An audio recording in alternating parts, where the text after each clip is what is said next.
Hello दोस्तों, नमस्कार। खुराकी enterprises में आपका स्वागत है। आज हम आटा चक्की के फिटिंग के बारे में कुछ जानकारी आपको देते हैं जो आपके काम आ सकती हैं। सबसे पहले हम वी वेल्ट को निकाल लेते हैं। हम 3 वी वेल्ट का यूज करते हैं क्योंकि इस पे ग्रिप अच्छी बनती है। ज़्यादा प्रेशर हो जाने मतलब कि जब दाब कसो तो उतना ज़्यादा दिक्कत नहीं रहती है, इसलिए हम 3 वी वेल्ट का यूज करते हैं। लोग दो वी वेल्ट का भी यूज करते हैं, पर हम 3 वी वेल्ट का यूज करते हैं। सबसे पहले हम पुली को निकाल लेते हैं। थोड़ा थोड़ा सभी नट ढीला करते जाएंगे। ढीला करने के बाद एक बार पे नहीं निकाल देंगे। धीरे सारी नट ढीला करने के बाद और फिर खोल देते हैं। इसके बाद दाब बैरिंग थोड़ा सा इसको आगे लाएंगे और इसके बाद दाब बैरिंग को निकालेंगे। इसको चेक करेंगे कि कहीं ज़्यादा खराब तो नहीं है।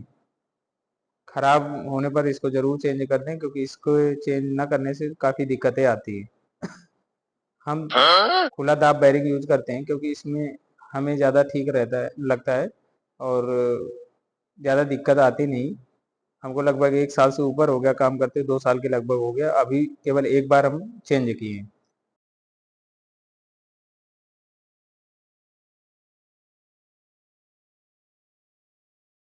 इसके बाद हम इस प्लेट को निकाल देते हैं।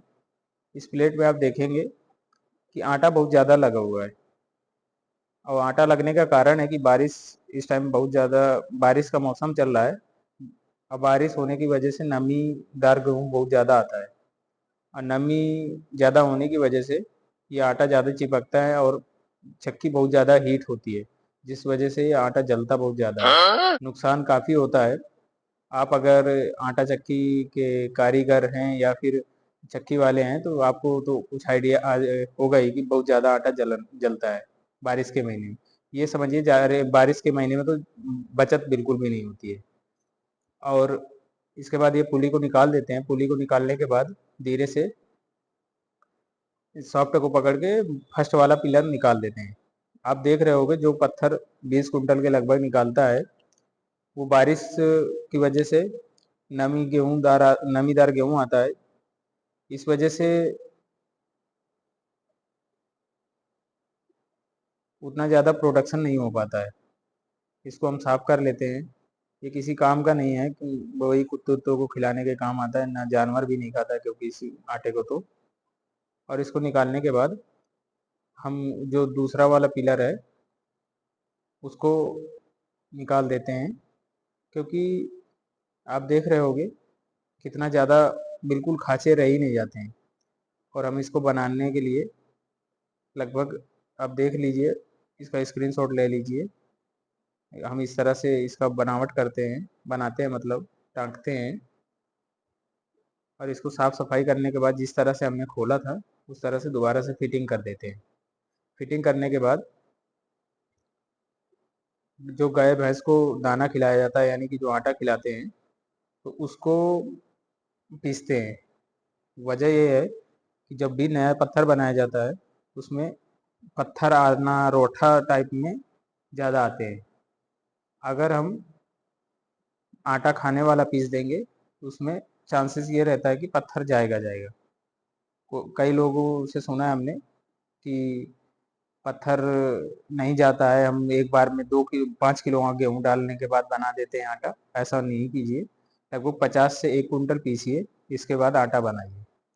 क्योंकि खाना तो हमें ही है भाई, हमें खाना हो या दूसरे को खाना हो, किसी ना किसी को तो खाना ही है। तो ऐसा गलत काम नहीं करना है। और 50 से 1 कुंटल लगभग पीसिए। इसके बाद अब ध्यान रहे कि थोड़ा धीरे धीरे कसते जाए, और तब तक कसे जैसे पत्थर की आवाज़ हल्की हल्की सी आने लगे, तो इसके बाद छोड़ दे। फिर उसको धीरे से और ज़्यादा गेहूँ खोलें। गेहूँ खोलने के बाद उस आटा को चेक करें कि किस तरह से आता है।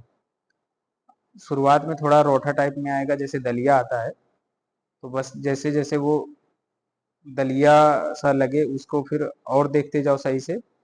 और देखने के बाद आपको जब लगे कि हाँ, अब धीरे धीरे सही होता जा रहा है, तो बस दाब को कसते जाओ, गेहूं को थोड़ा थोड़ा बढ़ाते जाओ। और हम मोटर को लगभग 10 एम्पियर में चलाते हैं, उससे ज़्यादा नहीं चलाते। देखिए आप आटा ये थोड़ा दरिया टाइप में है, तो बस गाय भैंस को चलाने के लिए लगभग 1 बोरी तो हम इस तरह से निकालते हैं। इसके बाद धीरे-धीरे करके दाब करते जाते हैं।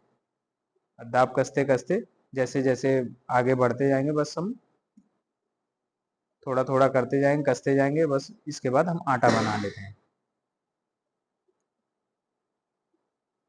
इसमें इस चीज़ का ज़रूर ध्यान रखें कि जल्दबाज़ी ना करें, क्योंकि जल्दबाज़ी हम शुरुआत में हम जल्दबाज़ी करते थे कि चलो आटा नहीं बना, दोबारा से बनाओ। फिर ये देखिए थोड़ा-सा पहले जो दलिया सा था उससे थोड़ा-सा बारीक वो कर दिया। उसको चेक करते रहें और चलाते रहें।